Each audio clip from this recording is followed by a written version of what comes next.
You're listening to the Soju Sessions, episode 47 on the SojuTalk Nation podcast feed.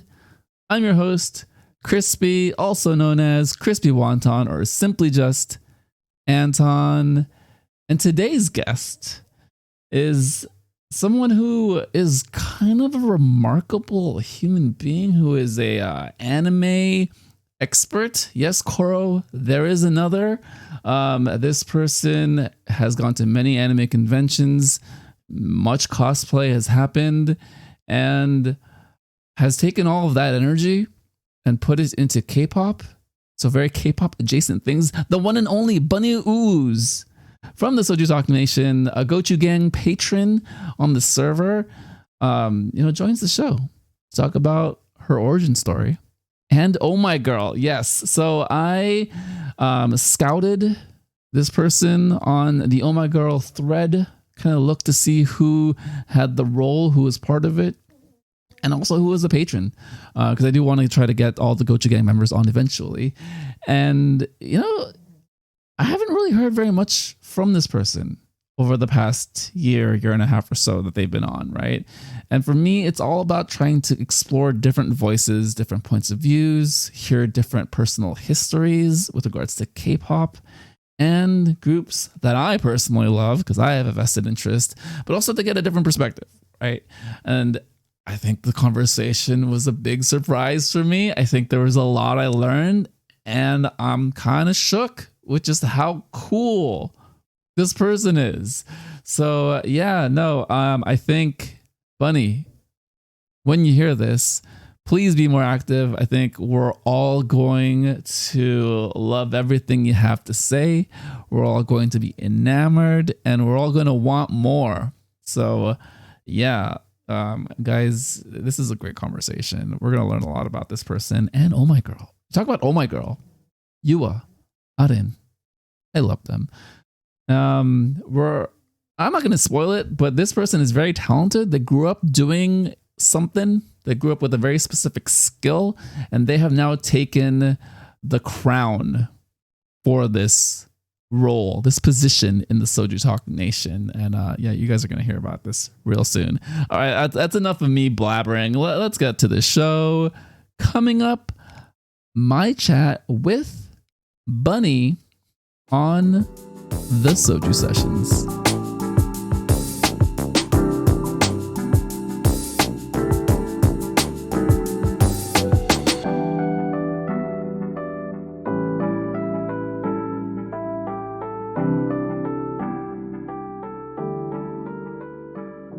Joining Soju Sessions this week, another member of the Gochugang, someone who, filled in a pinch, but, is here to talk about one of my favorite groups.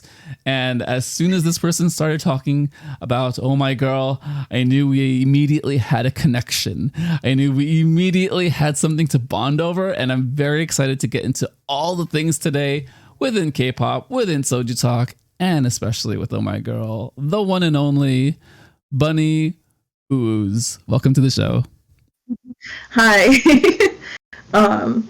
I'm really excited to be here. I'm really excited to share my opinions because I've got a lot of them, and I kind of am good at starting some discourse. So no, it's great to have you. I think one of the things that I'm trying to accomplish with the show is to get a variety of voices, and especially people that may not be the most visible, or at least have been seen throughout the server as much as some other folks. I saw your name, and I was like, I've seen this username so often for so long, but I don't think I've ever talked to this person. So I figured it's a good spot for us to get to know you as a person, as a K-pop fan, and get your origin story. So Bunny, where did it all begin? How did you find K-pop, and what is your K-pop origin story? Okay, I'm a little bit of a K-pop granny. I'm coming up on 10 years of since I've been into K-pop. It started with G by SNSD. I came across it on YouTube, and it was just kind of there in the back of my mind. And then I had a friend in junior high who showed me Monster by Big Bang, and it was all over from there. So I kind of started off like second gen K-pop, but I didn't like go full K-pop stan until really until Twice debuted, and that was where I took the leap all the way in. I mostly am a girl group stan. I'm one of the people who's guilty on the server for like really skewing the taste girl group. You have no complaints on my behalf. I will just say that you are doing great. Keep up the great work. I a while when WJSN's Chokum's Super Yuppers came out, there was a person on there saying there was going to be their villain arc if it didn't get to the Hall of Spice. I was that person. I am in my villain arc right now because it never went into the Hall of Spice, and I'm still very upset about it. Oh, the villain origin story. This is where it begins. Yeah. Okay, we're digging deep into your psychology right now. Tell us more. Yeah, I really kind of the biggest thing that drew me to K-pop was choreography, because I grew up, my mom was like a dance teacher, so I had been dancing since I could walk, and it was like, wait, this is like really good music and it gives me something to learn. So that was like a really big part of what's drawn me in there, and I am like absolutely that person who's driving in my car doing the choreography like a complete road hazard. Because it just like comes out of me.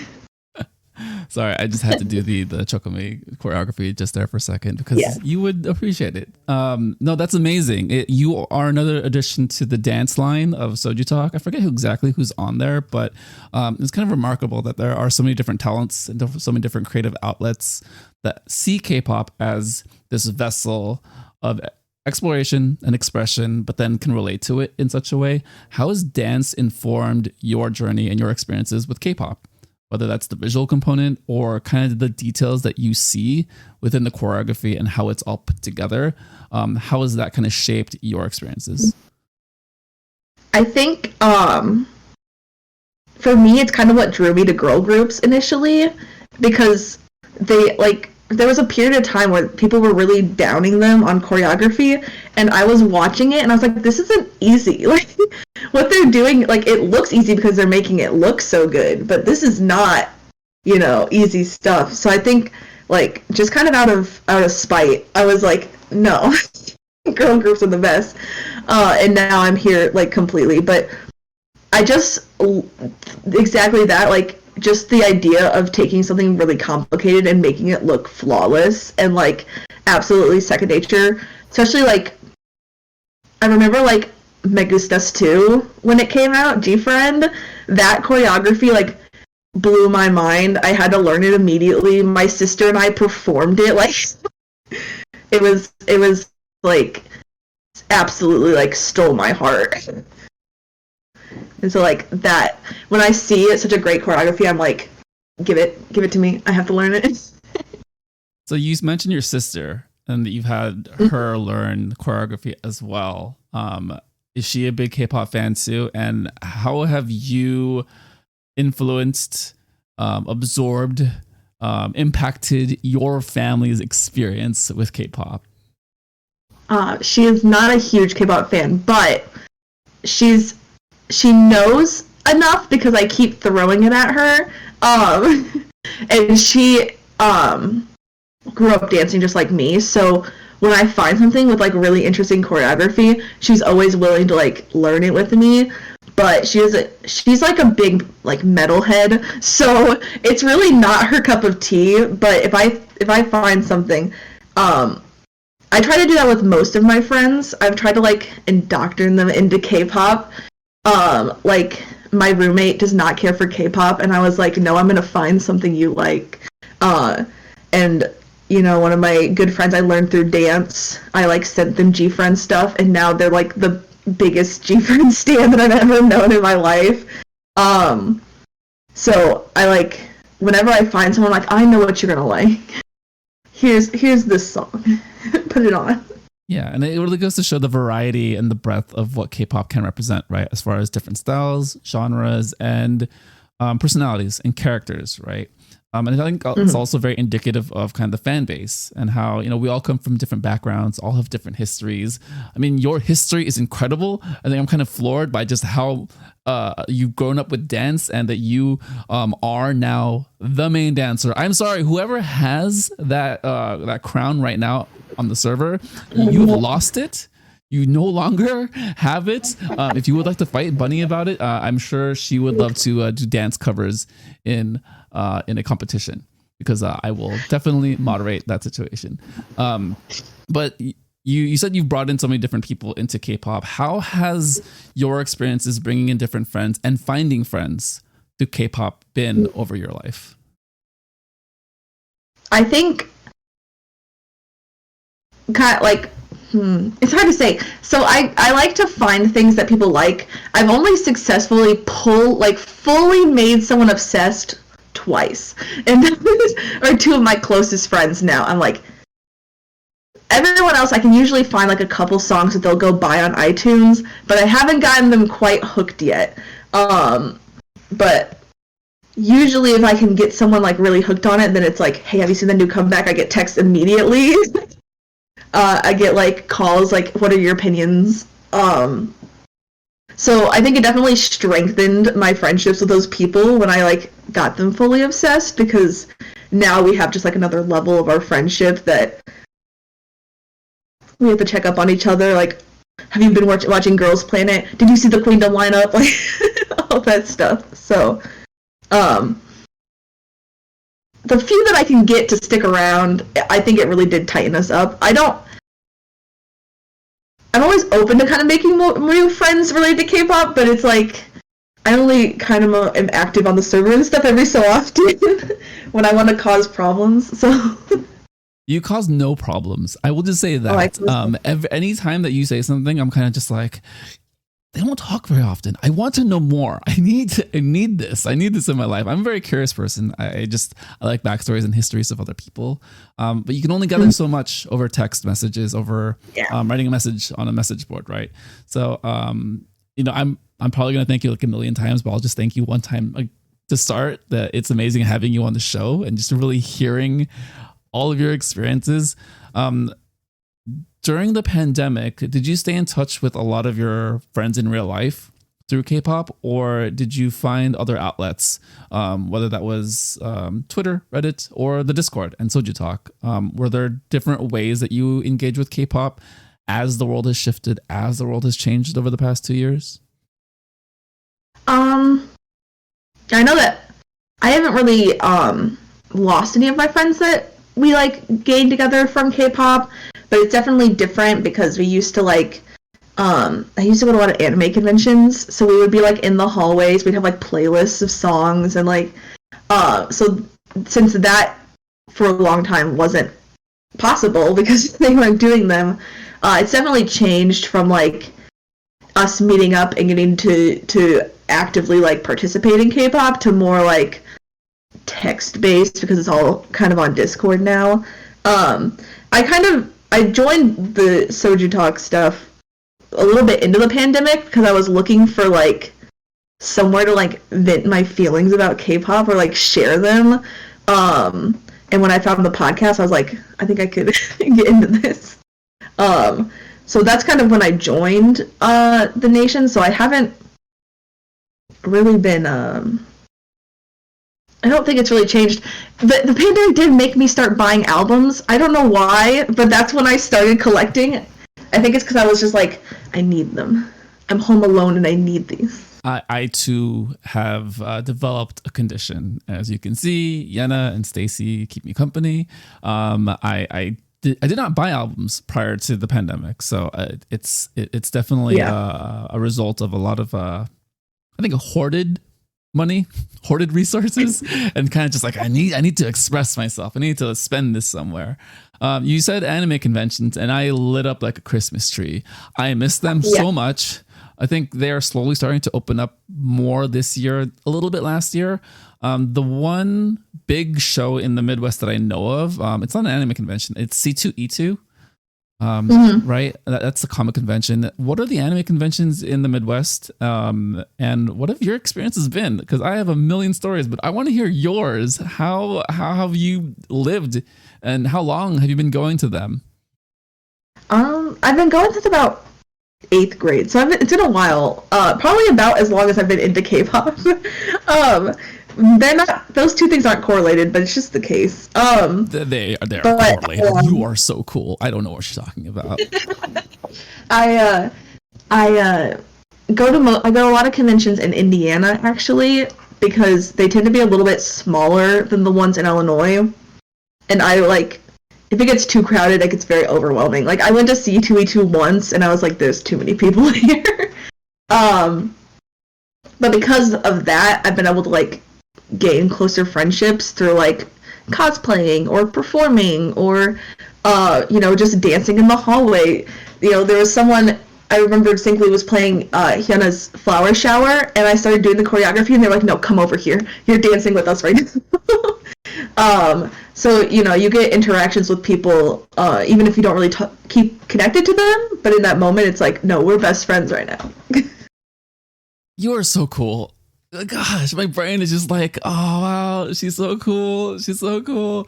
No, I 100% know that feeling of just walking in the halls, in the aisles of a convention, and then bonding over something very small, but immediately having that shared experience, that shared background with someone. You don't know that person, but you know exactly what it is that you're connected by. And even if it's in that moment, even if it's just 3 verses of a song, maybe it's just the look that you guys share over doing a piece of choreography together. It's a magnificent thing, and I miss it. And I'm just blabbering now about your experiences. So amazing. Any conventions coming up for you that you're looking forward to? I actually just passed 2 of them. For like my big ones for the year are Anime Crossroads in Indianapolis, which happened in February, and then EvilCon, which is in Evansville, Indiana, which is like practically Kentucky. But they happen in February and March. And then from here, it's just kind of, if I have a weekend, then I'll drive up for a day or something like that. But those are my big ones. So you are so cool. You are living your life. The pandemic is over for you, and I'm so happy for you. Because sometimes just being out in the real world and re-experiencing everything that we've been limited to over the past few years is illuminating, right? I think it does change your perspective to kind of be reconnected with real people over anime, right? Or K-pop, right? I think K-pop. There's definitely a K-pop adjacent presence in anime conventions all the time. If it's not like specific booths that are selling albums, it's just people know songs and people will play them on their phones or speakers throughout the show. So, man, you got me remembering and reminiscing over all the convention times and everything. Man, I'm just a puddle. But with the internet and finding Soju Talk. Tell me how you found it. Like, how did you find the podcast, and then how did you find the community, and then how did you eventually decide to become a Gochu Gang patron to kind of help support Doug, Warren, and Anita with their show? Yeah, so it started. I went on Spotify because I listen to a lot of podcasts while I work, and I was like, well, let's see if there's like something related to K-pop, and I just like typed in K-pop, and it was one of the first ones that came up.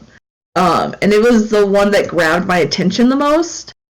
So like I immediately just started like listening to it. I was just finding the ones that had songs that I was like most attracted to and listening through. But after a while I got a little jealous. I was like, who's voting on these? And why am I not one of them? So like even before I joined the Patreon like as I joined the Discord, because I was like, I want to say, I want to be voting. So that was kind of the big thing that had me join. And then shortly after I joined was when Girl Planet started. And so I was really active in the Girls Planet stuff because it was addicting. And that was kind of my first experiences in the Discord. I'm glad that you were able to feed your addiction. That's first things first. Second, honestly, it's kind of another reason why I'm also a patron, is just to have a little bit of extra access. I use it to clown and just be a silly person. You do it because you have a passion to show and share your voice, and we love it. And now that we know that you are dying to share your opinions, I will be asking for your opinions all the time, everywhere. So be ready to share them. No, I think the Girls Planet experience was a trip, right? Because I think, me personally, I kind of forget that it is a reality show. It is really staged in a lot of ways. But once I kind of just accepted it, it's just a fun ride, even if it's just really ridiculous and a hot mess in a lot of ways. And it's just fun. I think the point of that show for me was to learn about those members before debut, right? To have some kind of personal investment. And even though like Kepler themselves, I'm not like the biggest fan of their music, I still know them as people in K-pop. So it's really fun to see them pop up in things like Queendom 2, which is kind of amazing that they're on that show right now.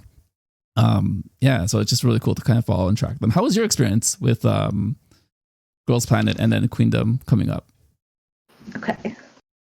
What was her name? I think it was Momoka, who was a former Baby Metal like backup dancer, was in the J-pop. It was in the J team.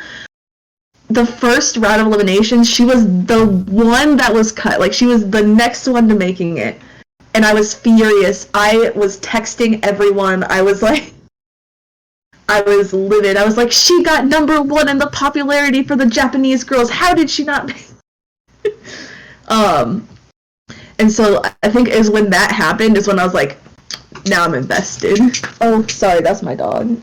I don't know if you could hear that. That's okay. Hi, dog. You're welcome to the show anytime, dog. What's your dog's name? His name's Siri. He's old. Very cute. But yeah, that's how those shows get you, right? They find their way to pull at your heartstrings, whether in a positive way by giving you like the experience package like Diane got, or they eliminate your favorite and now you hell hath no fury. Something like Bunny. I like all the members for the most part. That's all I'll say. I won't say anymore because I have other opinions about the configuration of the group, but I think they are all very appealing, and I'm curious to see where they go next, especially through Queendom 2. With Queendom 2, there was a Queendom 1. And yes, we're going to do this amazing segue where Oh My Girl popped off on that show very unexpectedly in a lot of ways, right? So 2000, they were in first place. Right? Absolutely. I understand Mamamoo's popularity and skill. And if you just like objectively draw the line, yes, I think they probably should have won. And again, it's also fan voting. But for me and what appealed to me and kind of what I imagine appeals to the general audience in Korea, Oh My Girl hit a lot of those notes, whether it was the characterization, the style of music, the variety of music, and the performance ability that they all hit. I would have loved if they won, but I think the show was a really nice flashpoint for them where it vaulted them into so much success. All right. So I'm going to try to give you a couple numbers here real quick. So Fall in Love was released August 5th, 2019. So that was a little before Queendom, the first show, and that sold 28,281 units, albums. And that was a reissue. So they took a little bit of a hiatus after the show. It was a little quiet. We were curious what was going to happen to Oh My Girl. They came back with Nonstop, April 27, 2020. So about 8 months after the show, more than doubled. 52,080 units sold. That's incredible. I think it really goes to show like the appeal of Oh My Girl and kind of the growing fandom. They did talk about how at that point in their career, they weren't so sure if they were going to continue on. Their popularity waxed and waned. But after that show, we really got to see them highlighted and really pop off. And then last year with Dear Oh My Girl, they doubled that again with 111,804 units sold in Korea. Amazing. And now we get this next release, Real Love. Wow, notes are hard to read. It's about a year from the last release. So this is kind of the third iteration of the mature Oh My Girl, right? Where we're kind of seeing them go into the mid-20s, changing up a little bit from the fairy fantasy concepts that they're really known for. But I want to get your overall thoughts. What did you think about the title track, the music video, and this version of Oh My Girl with Real Love? The song is like, it is a good song, and I think it gets better every time I listen into it.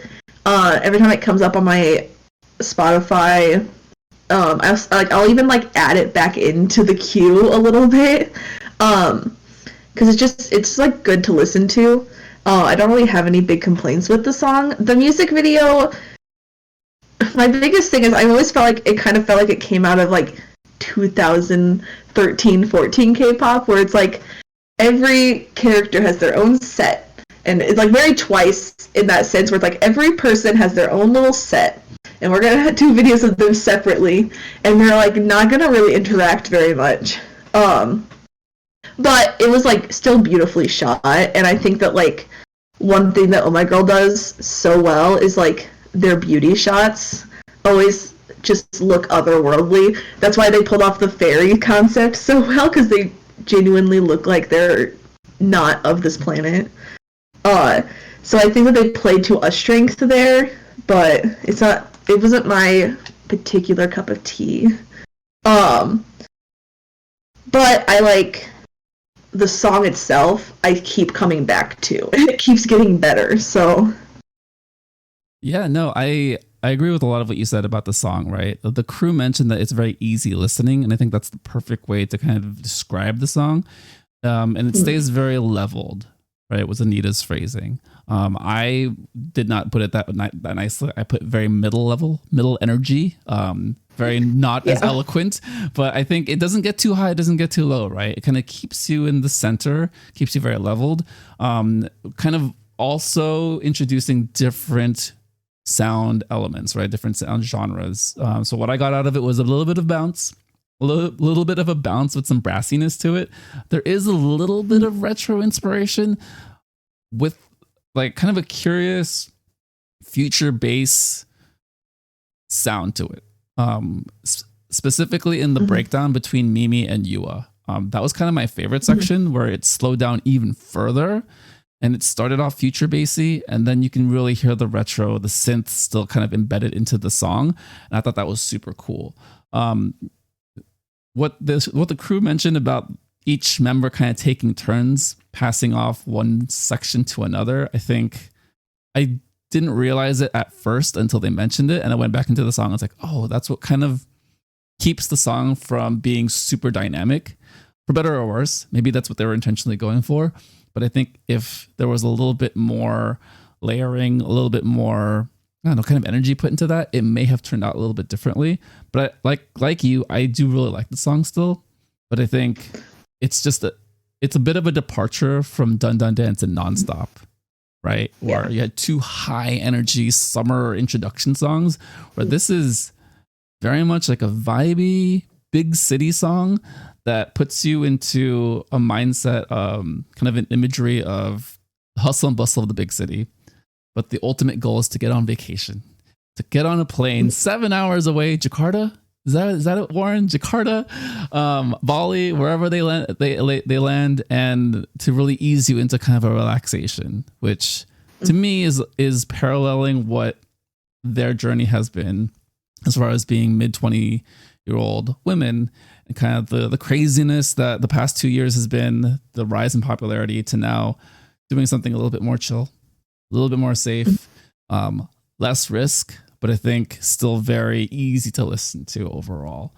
What were your thoughts and opinions about kind of what the crew mentioned this week? Because I think between both title songs that they talked about on the show, the NCT Dream song and the Oh My Girl song, It was very on brand, but nothing like world shaking, right?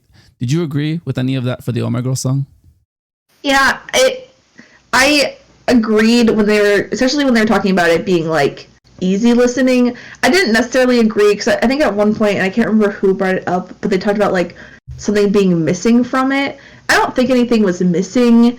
I think they intentionally, brought it back a little bit, because if you just keep getting like more energy, more energy, more energy, you're gonna crash eventually. So, doing two very high energy songs and then going, hey, let's reel back. Not every song has to be like the biggest dance piece, but overall, I agreed.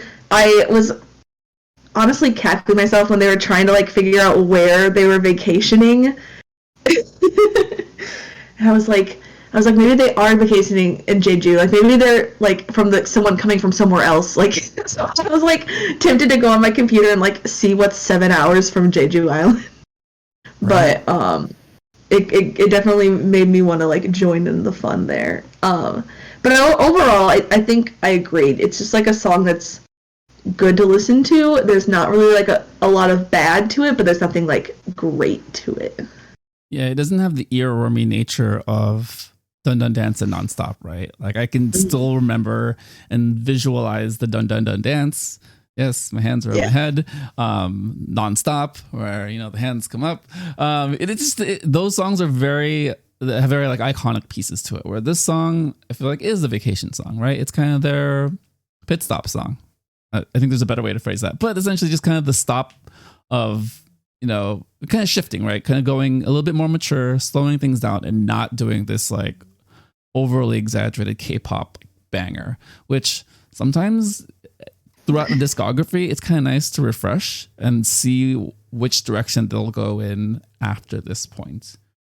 With regards to the music video and the members, my favorite members are Yua and Arin. I will say her opening shot kind of at the table with the sun coming in and kind of like lighting her like very softly. It just I would like to watch a music video straight the first time through, but when that shot came, I paused it and I took a sigh and just decided I need to pause life because she is worth pausing for. Yes. Yeah. And then with Yua, the big bow on her dress in her opening shot, amazing. It's kind of crazy, her stockings as well. But I think all of them are styled amazingly, right? I think the detail in the clothing and the shift in the different environments, they matched really well. I wanted to ask you, so there are two elements of this music video that are very clear, right? Clear delineation lines. So we have the big city, and then we have the vacation, the island. Going back into the past two songs, Dun Dun Dance was primarily on an island, and Nonstop was in a city very similar in CGI effects. Do you feel like this song is kind of I don't even know, like the lore culmination of what those two music videos visually were trying to accomplish? And what does that mean? Like, how do you interpret that? I think it's definitely a good way to like attach it to the last two songs, because I think like audibly there's not a lot that connects it to the past two. There's definitely like a visual element. I am so bad with lore, but I'm sure it does like allude to like, hey, we're taking these two parts of ourselves, we're connecting them, and we're going on from there. Because I think that would be a nice like, hey, we're gonna take these two, we're kind of putting together, taking a step back, and we're gonna launch and like go on our full vacation. That's my hope. That was beautifully said. I am not a big lore person. I'm the furthest thing from a lore person, actually. So for me, I just kind of see this as two throwbacks to their past concepts, right? Kind of bringing in the old with the new, combining things a bit, and then showing that they are at this point in their lives as far as everything that's come before, how it's all influenced them as people, and then moving forward. I think, like you said, it's how do you launch into kind of the next phase in Oh My Girl? Because I think they are coming up on 7 years, if I'm not mistaken. I had this earlier. I don't have the number. I don't have it in my notes right now, but I think they are coming up on 7 years. So they are going into that second phase of their career. So that's going to be an interesting turning point. And I think they have nothing but positive momentum that would indicate that they will stick together. I think they are very strong together as a group, right? So yeah, amazing. Let's get into the album. So we have a full album. We have 10 songs, technically 10. The 10th song is the instrumental for Real Love. So 9 tracks. We're gonna kind of go through things, as we do on this show, through feel, right? So, Bunny, how did you feel about the album? How did it all work for you? What was the flow like, and just your overall thoughts? My initial reaction to the album as a whole is that I feel like they didn't really know what they wanted to do with the album, because I feel like there's kind of an overall retro feel, and I don't know if that's because that's what they were going for or because that's a big trend right now. But I feel like the songs didn't always kind of connect to each other how I would like them to on their full album. And then I'm trying to remember where it is. There's a moment when there was one song, and then the next song after it was such a shift in vibes. I want to say I think it was Kiss and Fix to Blink, one after the other, and I was whiplash a little bit. So there are definitely individual parts of the album that I love. But there are also individual parts of the album that I'm I could do without this one. It just doesn't feel as connected as I would like for a full album to be. There to be a story to it, even if it's not through the words, through the melodies. Yeah, there's an audible through line, right? I think that's what's important for me to connect with an album. I love Oh My Girl albums. For the most part, they do have a consistent theming, right? I mean, even the past 2 albums, very summary, with very nice ebbs and flows with ballads and faster songs. I even think Nonstop was kind of a really nice touch point of here's a couple songs that do a lot of different things, and then we'll hit you with 2 super memorable songs with Nonstop and Dolphin. And then if you even go back further with I Remember, and I can never say this title. I know it in my head. It's the one with the letters S. You know what I'm talking about, right? Please, I'm not fake. I swear. I'm really bad with album titles. So the 5th season I usually one, identify by yeah, it's that one. So it was on the Fall in Love reissue, 5th season. I think it's just 5th season. SSFWL. Biff Mello, thank you if you're listening, help me. And I feel like those still capture a lot of the fantasy elements, but still picking up a lot of the fun. So a nice through line. Whereas this album, I agree, not my favorite composed album as far as the songs matching each other.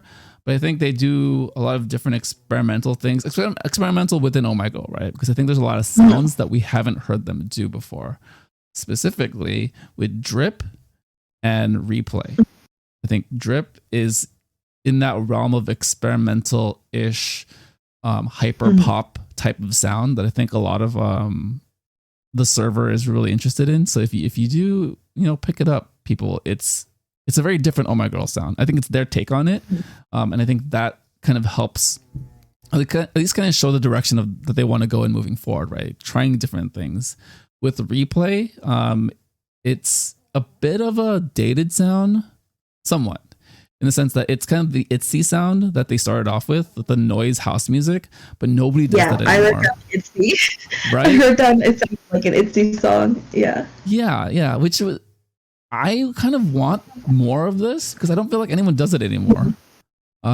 Even Itzy doesn't do it anymore. So it's okay, well, but I do like the way that they performed it here. And they do something really interesting with their vocals, where they're whispering a lot of the song. And I feel like that's a really unique touch to Oh My Girl, right? Because they either go Sungi and Hyojung kind of belting, or they have a very like even singing style with Yua, Yubin, and Jiho, right? Very even in their singing there. What were some of your favorite tracks? And what were your just thoughts on how there was a lot of variety in different styles in this album? I think my favorite track, like hands down on the album, is Blink. When it came on, I was instantly like bobbing my head to it. It felt like this is Oh My Girl. it felt like home a little bit. Drip obviously is excellent. I really like Parachute as well. I think it's really nice. That's my favorite track. That one is my favorite. Yeah. Those are like my three outside of the title track that like if I'm gonna go back to any of them, I think Blink is definitely gonna be one that's gonna be like coming up on my playlist. And I don't know if it's because it like held on to that Oh My Girl sound, that like girly and like very easy to like bop along to. I think that they like executed them all well because they're like a very dynamic group. They can probably throw anything in front of them. Like if Queendom shows anything, you can throw anything in front of them and they can do it. There was one song that stood out to me that I kind of wanted to talk about a little bit. With which one is it? I have it written down here. Oh, Dear Rose. I was like listening to it and I wrote down ballad / like kids song. It was like a weird subsection, but then like the second time I listened to the album, I was like, no wait, I like it. The first time around it kind of shocked me, but it isn't that like experimental for them section of songs, and the second listen to it was like, okay, no, I like it. Yeah, let's get into Dear Rose a little bit. So that song to me is a throwback to like the super cheesy bubblegum Oh My Girl. Mm-hmm. Right? Where, yes, they were very much 18, 19-year-olds at the time when like the first Oh My Girl album came out. I feel like that is a throwback, whereas it's a ballad. Definitely a ballad. It's very mellow, but then it does a lot of things that kind of take you back into how you are introduced to a brand new girl group, right? Or at least a younger girl group. Kind of the coming of age story of girl groups, right? And yes, it is a little cheesy, but I think once you've accepted it's women in their mid-20s doing a cheesy song, you kind of are okay to play around with the mental imagery and mental concept of the song, right? And I think Mimi's vocals are kind of a really big standout for the song, where she kind of sets the table with how she sings, and it allows you to at least attach some level of like maturity. Not to say that the other members aren't mature, but she very distinctly is the more mature sounding vocal to an otherwise very, like you said, like kid song, right? It does come off a little bit of a kid song, but it is fun and it's light, and I think that fits very well with what we know about Oh My Girl. What were your other thoughts about this song? Well, let me ask you about the trap breakdown, because that was kind of a weird moment for me, but you listened to it a couple times, you came back to it. How does that hit you now? It's still a little bit like, it's one of those things where even though I've listened to the song before, when it comes up, I still kind of like, wait. What? So it definitely like does like a double take in my brain, but it feels more right the more that I listen to it. It's like kind of a bad example. The same way that like when I'm listening to like Oh, like in the Nmix song, the more I listen to it, the more correct it sounds. So it's like the more I'm listening to the song and it keeps coming up, I'm like, no, this is what belongs there. Bunny, I hate to break it to you, but that sounds a little bit like Stockholm Syndrome. Just a little bit. Just a little. I'm just, perhaps. I mean, maybe not. Maybe you just love both Nmix and Dear Rose.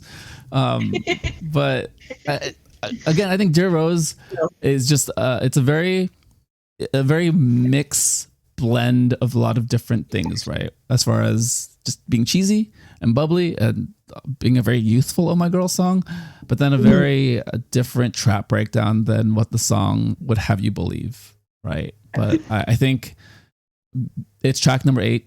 You know, you don't have to love the song. I think it's a nice exploration into this sound, and it kind of works. I think just overall within an album, it could work. I think the only thing for me that doesn't put it over the top is the fact that it doesn't connect with other songs.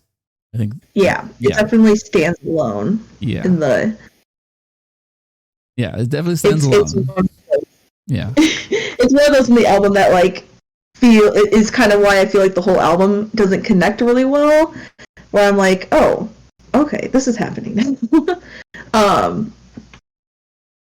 Yeah, I definitely am like a victim of getting Stockholm by K-pop songs. So it's very likely that it'll probably be my favorite song here in like a week. That's amazing. You live your best life. You like what you like, and I am in full support, especially with Oh My Girl. Let's talk about 2 songs that are very similar to each other. Well, one of them is your favorite song, so let's start with your favorite. It's called Blink. So it's very funky. It's very groovy. I actually I'm reminded of the Bruno Mars style of retro with this song. What appeals to you about this song, and why do you love it so much? I think it's because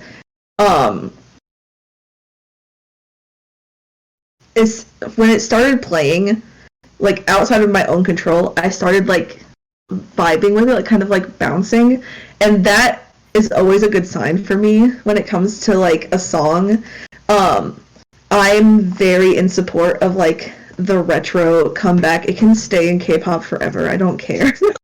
It's that theme has had a hold on me for the past like 2 years since it's been like relevant.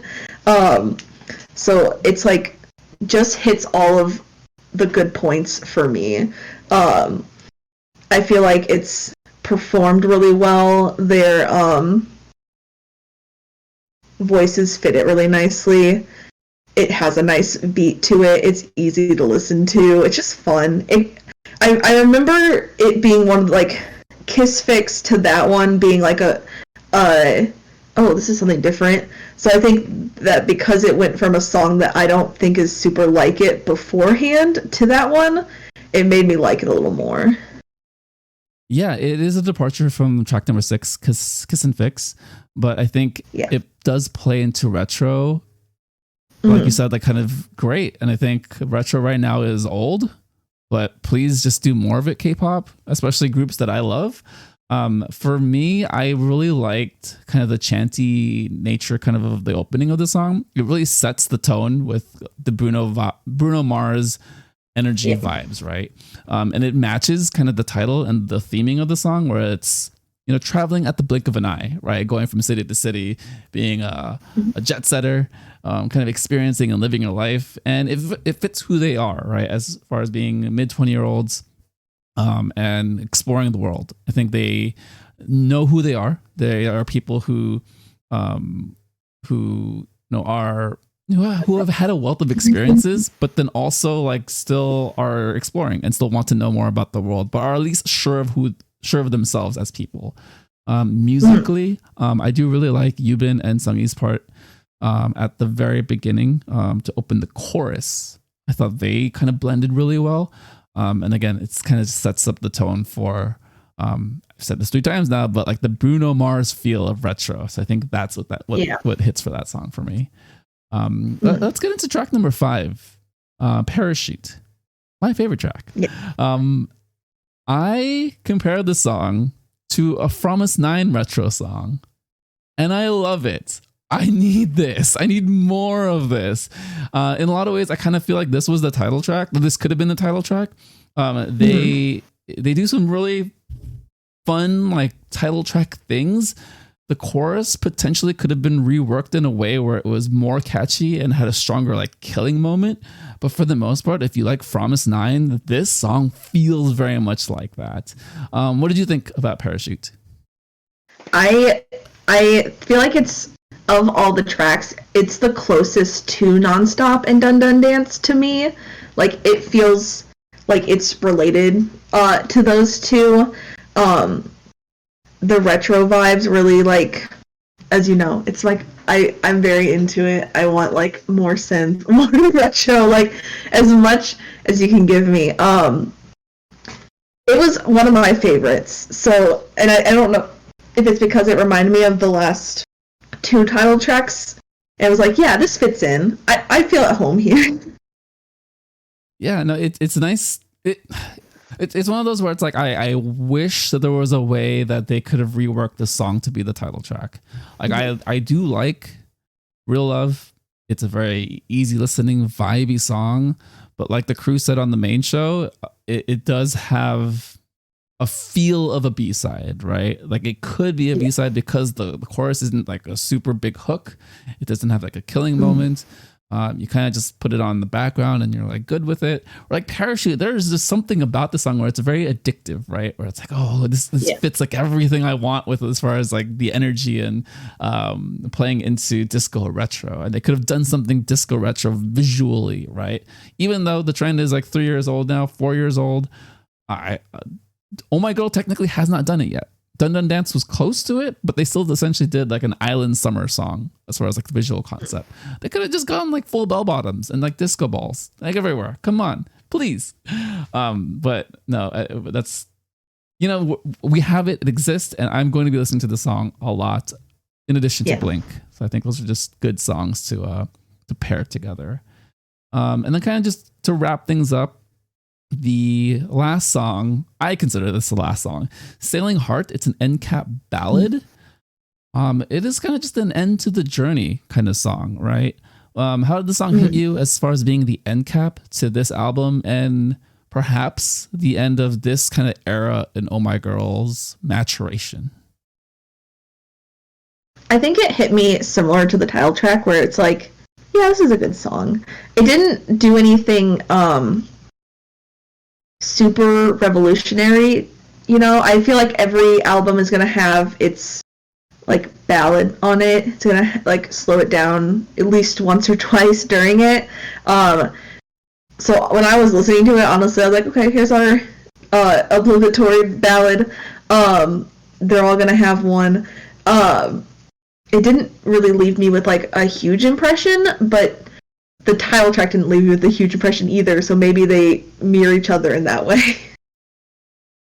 I didn't think about it that way, and now I will always think about it that way. No, that's a really great point. It's a bookend, right? Where you have two songs that are very, slow paced with the title track, the first song, and essentially the last song, kind of being the bookend to this story for me, at least, as far as what I think of Oh My Girl. And if this is kind of like the 3-year run of Oh My Girl transitioning from fairy concept into like a modern day mature concept, awesome, amazing. I'm curious where they go next or how they kind of reinvent themselves, because I do think the past 3 years have had a very similar sound in a lot of ways, and also a very similar visual concept. And if the music video is any indicator, they've essentially taken a lot of the visuals from Nonstop and Dun Dun Dance and combined them into Real Love. And now where do they go from here? And I think for me, it's just very exciting because I love all of the members. I love the girls. And I just need more. I need more on My Girl. Please have another release at some point. I know this is a full album and they've taken year breaks between the past 3 releases, but if they did something, I'd be very appreciated. That is all. Any closing thoughts on Real Love? I don't think it's gonna make waves like Nonstop did, and because I remember like Nonstop coming out and it's still on my like most listened to songs, but I think it's good. It didn't do anything great for me, but sometimes you just have to have like a transition piece, and I think that this is what this is. I am almost positive that they are going to stay together and do more in the future because they're on an upward trajectory, so I'm ready for it. Please. Like, what's next? Please stay together. I love them all together. Yeah, I'm a very big fan, as you can tell. All right. moving into closing thoughts, Bunny, how are you? Yeah. How is your 2022 going? And what are you hopeful for the remainder of the year? My year has been pretty good so far. Things are starting to open back up, which is nice. Got to go by anime conventions. My future things that are coming up, Stray Kids is coming to Chicago, so I'm gonna be fighting for tickets. That's one of my boy groups that I listen to and I adore. So, I'll be on Ticketmaster fighting people to get some. I'm gonna be pouring my heart and soul into Queendom 2. And that's pretty much my plans. I know they're kind of more current plans. Obviously, whenever Twice comes back again, I'll be putting all my money into that because I'm a dirty stan. I have 9 girls who hold my heart. I sympathize. I empathize. I parallel all of your experiences. Perhaps maybe not the Stray Kids part of it, but I'm getting there with boy groups and individual soloists. I've surprised myself even that I started to listen to a lot of, I think, Woo-sung this past week. I really loved Bam Bam's album. That was probably one of my favorite things that came out this year so far. At the end of last year, Kai's album, I still listen to that. So I'm slowly integrating into different people, not girls, not females, not women. I think just things are opening up, right? Whether that's internally with kind of personal growth or the world opening up. And then, I think just seeing real people is just really helpful for, us to get back to some semblance of normalcy. So, Twice announced that they will be having another show, New York and LA. Yeah. Will you be going to any of those? Will you be fighting on Ticketmaster? No, I fought for Dallas when the original tickets came around. I was very active in the Twice channel during that era. A lot of people were crying and screaming together, but it's just a little too far away for me. It's not quite doable. Yeah, no, it's understandable. I have been losing my mind with any of these ticket situations. I think I real time lost my mind during Twice. Koro can vouch; he was there for all of it. To the point where I don't know what to do anymore. I just do I want to put myself through it? Maybe, I don't know. It's a thing. I don't even know if I'm going to be available to be online to try to get tickets for the Twice show. So I think it's next week to go online, middle of the week. Great. But I will try. I will let you know if I get them or not. Or even if I attempt it, right? Because I think that's another thing. I know. I'll keep an eye out. I want to see who succeeds this time around. No, Ben is the MVP. How? Someone explain. Did you see his videos? He was bottom section in the pit, so close. They were breathing on him essentially. I don't understand. Man, it's a thing. So your big anime conventions have wrapped up for the year. Are there small ones you're going to be attending for the rest of the year? Really, they're not even small ones, but I usually only go up for a day or so.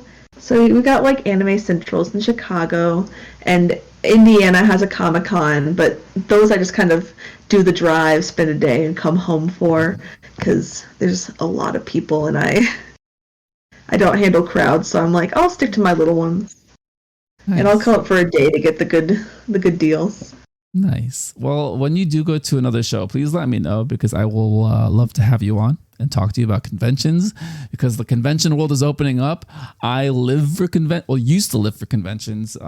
Just in California, it was just every couple of weeks there was something that you could go to, and I was there for the past 10 years or so, and then it stopped, and I didn't know what to do with myself. Yeah. But I would love to have you on. We could do a spinoff. Soju Talk convention show, maybe something like that. Featuring Bunny? No, led by Bunny. This is your show. It's gonna be yours. We're brainstorming live. It's gonna be all you. You're gonna program it, and we're gonna have a good time with it. No, it's There you go. It's been an amazing conversation with you. Honestly, I could talk to you for like another 5 hours just about like stuff, because you're a remarkable human being. But I just want to, again, like formally thank you for being here and, you know, sharing everything, because yeah, you're awesome. So thank you so much, Bunny. Yeah. Yeah. Any closing thoughts you have for the nation? Yeah, I am super excited to keep kind of interacting with people. I don't talk often, but when I do, I try to make it memorable. I did have a request for you, a little bit thing. You have yet to cover any of Signature's comebacks, and I know that the Soju Nation only did one, but I think that you're obligated to bring me on as if you ever do, because I was the one since day one asking for a Signature role in the suggestions box. So I have proclaimed myself like the nation's expert on Signature. All right. So my personal growth this year is to try to cover more men, whether that's boy groups or soloists. I think I've done that the past month. I got some Tempest, some Stray Kids. So Signature, right now, I will pencil them in. If I have to do a bonus episode that week, I will do it, because I want you to return, because you're a fantastic human being. And if you want to talk about Signature for an hour, you have the microphone, you have the floor. Bunny, it is yours. Not even funny. Yeah, no, this is the receipt. So I have to stick by this. But yes, please let me know when the comeback will happen, and I will schedule that, because again, I just want to spend so much time with you. You don't even know. I will hold you to that. Yeah. All right. No, this is amazing. Thank you so much. Yeah, let's sign out. Thank you, all right, everyone, for listening to the Soju Sessions on the SojuTalk Nation podcast feed. Subscribe on YouTube, follow on Spotify, Apple Podcast, or wherever you listen to podcasts, and continue the conversation on the SojuTalk Kpop podcast Discord. For BunniUwus, I'm Crispy, and this has been the Soju Sessions.